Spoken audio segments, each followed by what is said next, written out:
Right now, there's a lot of irresponsible people on social media talking about trading options, selling options for cash flow. You need to understand that it's gambling. Nobody knows where the price of a stock is going to land within the course of a year. Maybe in 10 or 15 years, you can see the trend of productivity, but within a year, they're just gambling on options. And all these option traders would have made more money, paid less tax, had less fees if they just bought and hold. The most common are covered calls or cash secured puts. Over the long term, they don't do that well. That's why sophisticated investors only use them in specific situations. They all know when to use them, and they know that buying and holding does much better. But before we go into that, let's talk a bit about what it is. Content creators appeal to your greed because they'll say things like, I used to have $100, but now I have millions because I trade options. It's not because they trade options. It's because they invested and they would have had more millions if they just bought and hold. I'm going to focus on covered calls because that's the most simple and a lot of people seem to be doing it. So what is an option? An option is simply a contract, an option to buy or sell a stock at a certain price by a certain date.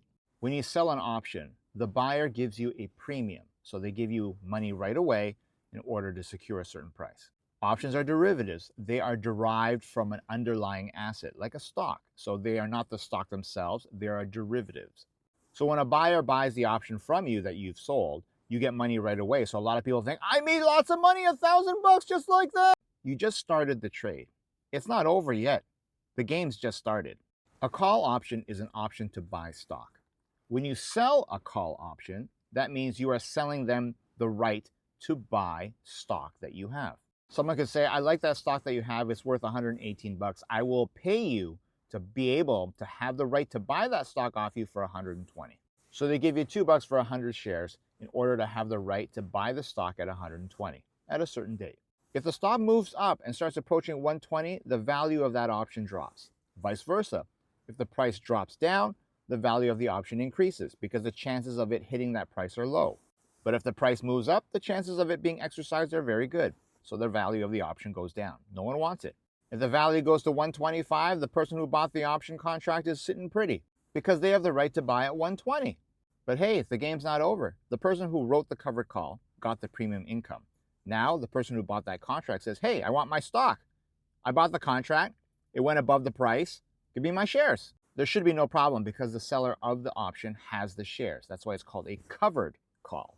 So this is like a lose-lose. If the price goes way above 120 to 125, you could have just wrote it up, but instead you were doing all this stupid option stuff and someone else took the profit. But what happens if the price drops to 115? Now you're trying to sell options in order to recoup your losses. The $2 you got from selling that option was just a waste of time. It looked good because it just started the trade. Financial Times looked at these strategies. For example, they did covered calls, and they showed that someone who just sat on the S&P 500 did better than someone writing covered calls. In fact, people who did these covered call strategies lost more money because they do terrible when the stock market goes down. How much better did a passive index ETF do? Over 2 times better. The people telling you to trade options, sell options for premium income is exactly referenced in this article in the middle. Quote, they call it an income strategy, but you're really just selling volatility. It'll work out until it doesn't because it's gambling. They also tried it with the tech index, also a loser. For whatever reason, income strategies always pull well on social media. Whether it's dividend investors or annuities or selling options, it always seems to attract these social media gurus who are trying to tell you how to make quick money. Stop being greedy. There's no free lunch. Get financially literate and stop gambling. Learn the lessons about money that these options traders are not telling you. Download my free newsletter linked off the bio. Good luck. Take care.